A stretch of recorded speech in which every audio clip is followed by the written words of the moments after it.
What's up, everybody? Welcome to my first ever unboxing, I guess, or whatever. So for the last 8 years, I've really wanted these things called Dwarven Forge, which for those people that are in the area of Dungeons & Dragons know that it's this top-of-the-line, like, 3D terrain. And for years, it's been really expensive.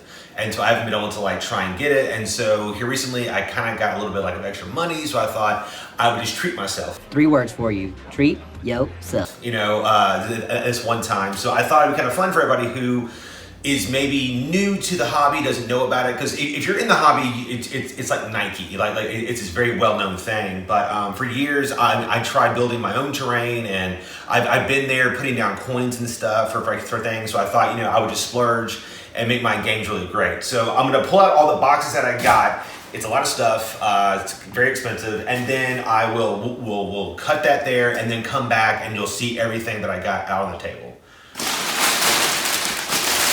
Which it was almost like Christmas because I really wanted to open it. This is, ooh, they don't have actual names. I think this is the actual basic dungeon classic. We got, this is the basic cavern set for like caves and stuff. This is another like expansion for more caves.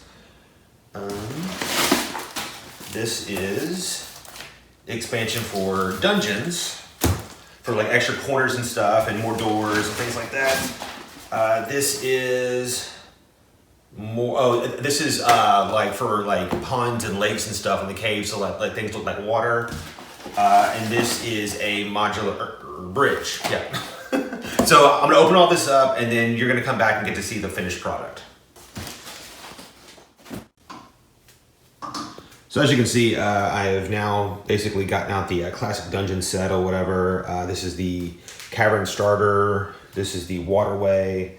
And this is the unpainted cavern expansion. So as you notice, like that and the other dungeon are both this like darker black compared to the like already painted stuff, which, so that's an option for people as well, is the non-painted is about like 20% less. So like the classic dungeon, I think was like $25 less, but they don't have it in stock. So it's best to get everything either unpainted or painted.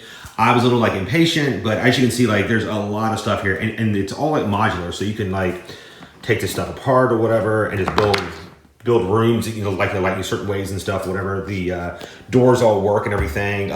These are all set to use 28mm size, which is your like basic war miniature, I guess, or whatever. But and then like the like bridge can like, you know, be like pulled apart and stuff or whatever, and then like shortened or like raised. Some of these have magnets underneath, so if you have like trays or something that have a magnetic base to them, you can put them on there, and like, you know, they like won't move or anything. But you don't need this stuff for D&D. I mean, like you can easily play like a theater of the mind. People do that all the time. I just over the years, I found that at least at my table, doing terrain-based stuff, it keeps people like really like engaged.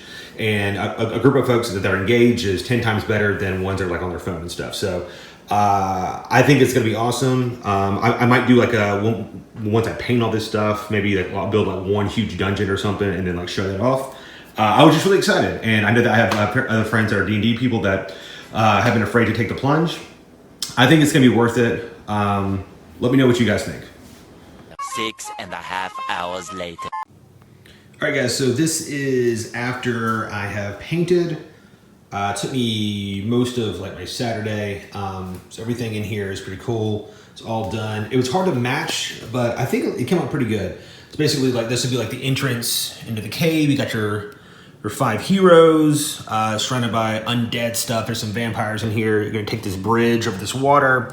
Some skeletons and a death knight. This leads into this other dungeon where you have a flesh golem. There's a ghoul magic user, and some things waiting over here in these hallways.